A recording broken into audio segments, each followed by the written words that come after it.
আমি কারো ছবি না, আমি আসছি একটা ঘৃণ প্রাণীকে দেখে এই জুতোটা নিয়ে আসছি বাসা থেকে, কারণ আমার পা দুটা পঙ্গু হয়েছে এর কারণে। এর পুলিশ বাহিনী দিয়ে আমাকে পঙ্গু করা হয়েছে, গুম করা হয়েছে, নির্যাতন করা হয়েছে, আমার জীবনটাকে ধ্বংস করছে। আজকে আমি পঙ্গু জীবন যাপন করতেছি এই কুকুরের বাচ্চার জন্য, এই কুকুরের বাচ্চার জন্য। এই কুকুরের সাথে দাঁড়িয়ে ছবি না, একে আমরা সবাই জুতো দিয়ে একটা বাড়ি দিয়ে অসম্মান করাই আমাদের কাজ।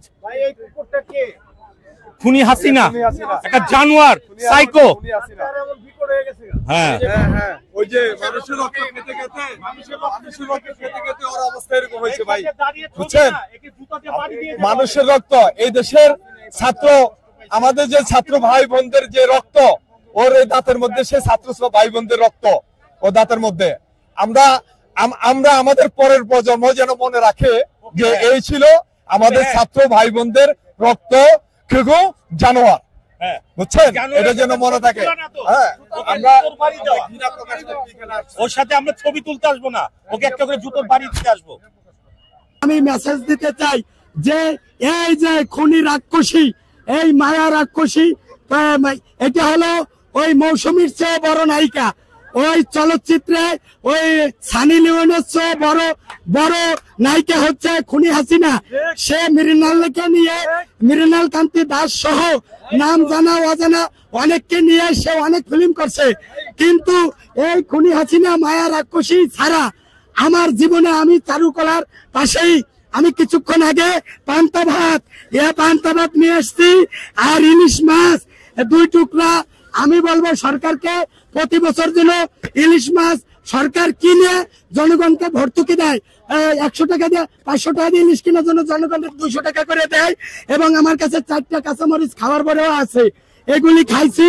খাইয়া আমি যেভাবে পয়লা বৈশাখ উদযাপন করছি, আমি যে পয়লা বৈশাখ উদযাপন করছি, আমি মনে করছি এটা হিন্দু, বৌদ্ধ, খ্রিস্টান জাতি, ধোপা, কামার, কুমার জাতি, ধর্ম, 36 জাতি বলেন, 52 জাতি বলেন, শিশু বলেন, বৃদ্ধ বলেন, যুবক বলেন, যুবতী বলেন, তরুণ বলেন, তরুণী বলেন, কিশোর বলেন, কালো বলেন, ধলা বলেন, নিগ্র বলেন, ইরানি বলেন, সুদানি বলেন, মাদালি বলেন, গুবালি বলেন, আর বরিশালিয়া বলেন, নোয়াখালিয়া বলেন, যে কোনো দেশের যে কোনো বর্ণের সকলের জন্য সার্বজনীন এই যে ঈদ, আমরা রমজানে মুসলমানরা ঈদ পালন করছি, এই পহেলা বৈশাখটাও আমাদের বাংলাদেশিদের জন্য অন্যতম একটা ঈদ।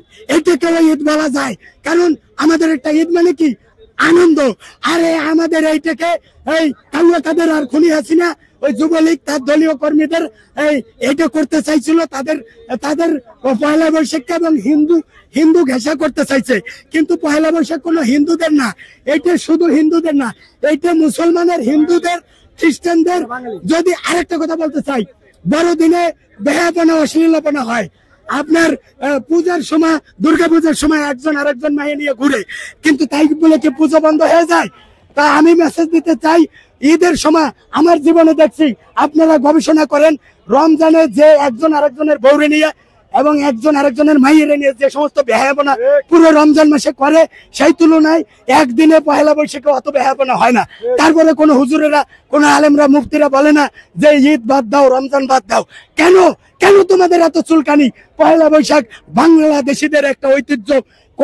অনেক জাতি আছে তাদের কোনো নিজস্ব ভাষা নাই, অনেক জাতি আছে তাদের কোনো নিজস্ব ক্যালেন্ডার নাই। সুতরাং আমরা আল্লাহর কাছে শুকরিয়া আদায় করি, আমাদেরকে আল্লাহ একটা সুন্দর দেশ দিচ্ছে, সুন্দর ভাষা দিচ্ছে, এবং সুন্দর ভাষা দিন গণনার জন্য সুন্দর একটা বাংলা নববর্ষ দিচ্ছে। আর এই শুভ নববর্ষ 1432 শুভ নববর্ষ বিশ্ববাসীকে আমি বলতে চাই, এই নববর্ষ সম্বন্ধে যে সমস্ত 5টা মুফতিরা বন্ধ করার জন্য ফতুয়া দেয়, নববর্ষ জায়েজ নাই। আরে সারে হারামজাদা, তুই ফতুয়া দে, বেহায়াপনা জায়েজ নাই, এইটা বল। নববর্ষ জায়েজ নাই তোর কোন হাদিসে, কোন কোরআনে, কোন মহাভারতে, কোন রামায়ণে, কোন গীতায়, কোন চণ্ডীতে, কোন বাইবেলে পাইছিস যে নববর্ষ না জায়েজ? আয় আমার কাছে, আমি তোদেরকে ফতুয়া কত প্রকার কি আমি তোদেরকে শিখাই দেবো। আরেকটা প্রশ্ন, এই যে যারা এত কষ্ট করে যে ভাস্কর্যটা বানিয়েছে তাদেরকে কি বলে আপনি? ওরে ভাই, যখন শুনি ভাস্কর্য মারা গেছে আমার মাথায় আকাশ ভাঙে পড়ছে। আমি কমেন্টে লিখছি যে এই ভাস্কর্য যে কুকুরটা ঘেউ ঘেউ করছে, আমার কমেন্টে যাইয়ে ঢুকেন, যাই দেখবেন যে আমি লিখছি এই কুকুরটাকে আজীবন তাকে ফ্রি খাওয়ান দেওয়া হোক, রাষ্ট্রীয় খাওয়ান দেওয়া হোক।